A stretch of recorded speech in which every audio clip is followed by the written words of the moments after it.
नमस्कार मित्रों, नमस्कार। आप सबको मेरा नमस्कार। मेरा नाम अश्विन वैद्य है। आज मैं एक संतोष जी की बहुत अच्छी रचना हमारा नाम हो जाए सुनाने जा रहा हूँ। हम कुछ ऐसा कर जाए कि हमारा नाम हो जाए, जहाँ भी जाए हर कोई हमारा दीवाना हो जाए। अंधेरों में जलाए उम्मीद एक ज्योति, सपनों को दे पर और मेहनत की ही मोती।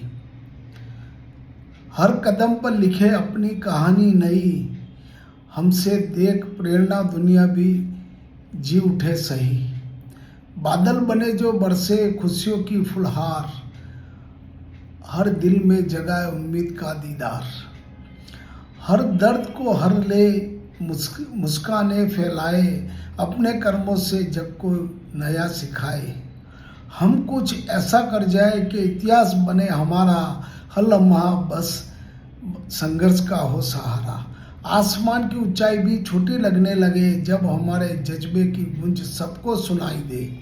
तो चलो बढ़ते हैं कुछ कर दिखाने, नाम से नहीं काम से पहचान बनाने। हम कुछ ऐसा कर जाए कि नाम हमारा हो जाए, जहाँ भी जाए हर कोई हमारा दीवाना हो जाए। Thank you, thank you, thank you.